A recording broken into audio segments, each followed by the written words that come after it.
Bartender, 2 drinks, please. You would think we had already suffered enough for the curse of our father, Oedipus.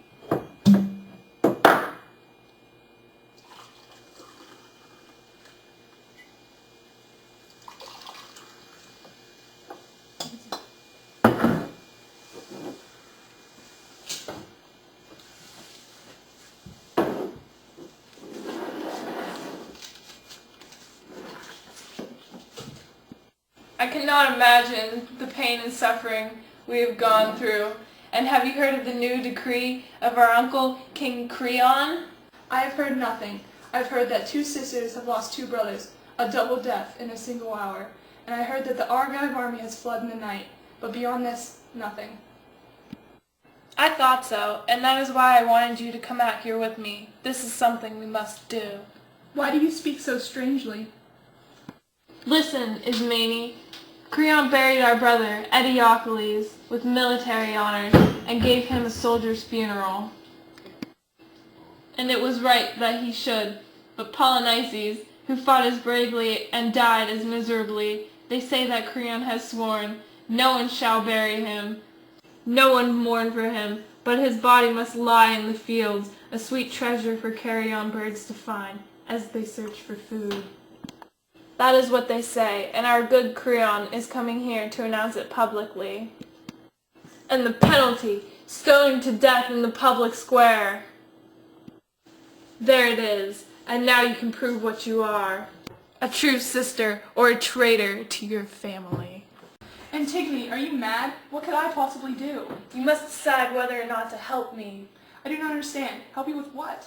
Ismene, I'm going to bury him. Bury him, but you've heard the law that Creon has made. He is my brother, and he is your brother too. But think of the danger. Think of what Creon will do. Creon is not strong enough to stand in my way. Ah, sister, Oedipus died, everyone hating him for what his own search brought to light. And Jocasta died, his mother and wife at once, and our mother twisted the cords that strangled her life. And our brothers died, each killed by the other's sword, and we are left. But oh, Antigone, think how much more terrible than this our own death would be if we go against Creon and what he has forbidden. We are only women, and we cannot fight with men, Antigone. The law is strong, and we must go with it. I beg the dead to forgive me, but I am helpless. I must yield to those in authority, and I think it is dangerous business to be meddling. Fine, if you do not come, I will go alone, no matter what the cost. I have no strength to break laws that are made for the public good. That must be your excuse, I suppose, but I will bury the brother I love. Antigone, I'm so afraid for you. You need not be. You have yourself to consider, after all. But no one must hear about this. You mustn't tell anyone. I will keep it a secret. I promise. Oh, tell it. Tell everyone.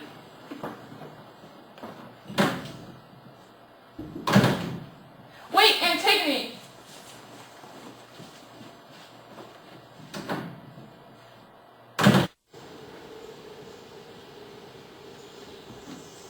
So fiery, your heart should be cold with fear. Perhaps, but I'm only doing what I must.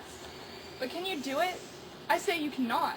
When my strength gives out, I will do no more. Impossible things should not be tried at all, Antigone.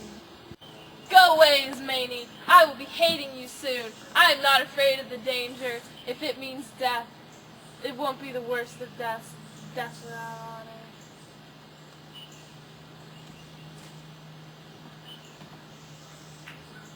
Go then if you must.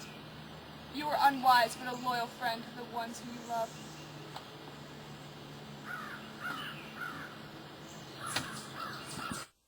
Now the long blade of the sun, laying level east to west, touches with glory thieves of the 7 gates, open, unlitting eye of the golden day.